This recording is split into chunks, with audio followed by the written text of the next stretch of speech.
제천시가 지난 18일 올해부터 행정사무감사 분야에서 감사 관용 제도를 도입하겠다고 밝혔습니다. 공무원 스스로 잘못된 행정 처리에 대해 자진 신고할 경우 처벌 수위를 낮춰주거나 정상 참작해주는 제도입니다.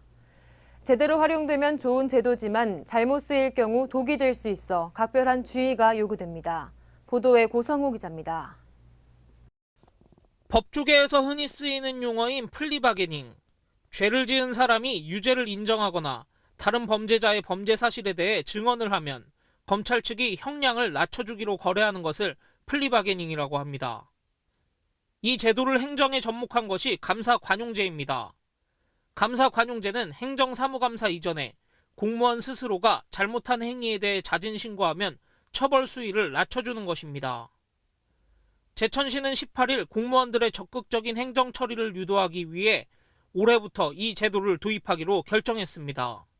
업무 추진 과정에서 잘못된 것을 신고하고 거기에 대해서 이제 정상 참작을 하게 되니까 예전같이 이제 감사 때문에 이제 움츠린 행정을 하지 않고 적극적으로 주민들을 위해서 적극적인 행정을 할 수 있다, 이런 장점도 있습니다. 시는 올해 행정사무감사가 시작되기 일주일 전부터 감사가 시작되고 3일 내로 행정 추진 과정에서 발생한 과실이나 비리 등을 자진 신고하면 징계 수준을 최대한 낮춰줄 방침입니다. 더불어 자진 신고자와 신고 내용에 대해선 절대 비공개를 원칙으로 하고 있어 부담 없이 신고할 수 있도록 배려했습니다.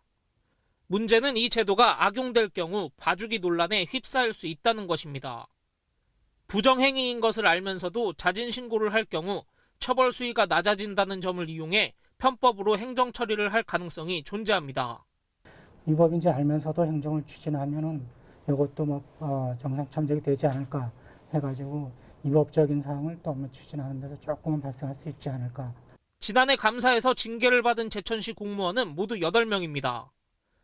이 중 6명이 업무 태만, 2명이 음주운전으로 징계를 받았는데 음주운전의 경우 중징계가 처해졌지만 업무 태만의 경우는 가장 낮은 수준의 징계가 내려졌습니다. 이외에도 업무 처리나 태도에 문제가 있었으나 잘못을 묻지 않고 주의를 주고 끝난 사례도 있었습니다. 감사관용제가 없었을 때도 처벌 수위가 높지 않았던 것입니다. 제천시는 이 같은 단점을 보완하기 위해서 자진 신고 내용을 철저히 조사해 고의적인 잘못을 저질렀을 경우 단호히 처벌하겠다고 밝혔습니다. 잘 쓰면 약이 되고 잘못 쓰면 독이 되는 감사관용제. 제천시가 올바른 행정을 위해 제대로 활용하길 기대해 봅니다. CCS 뉴스 고성호입니다.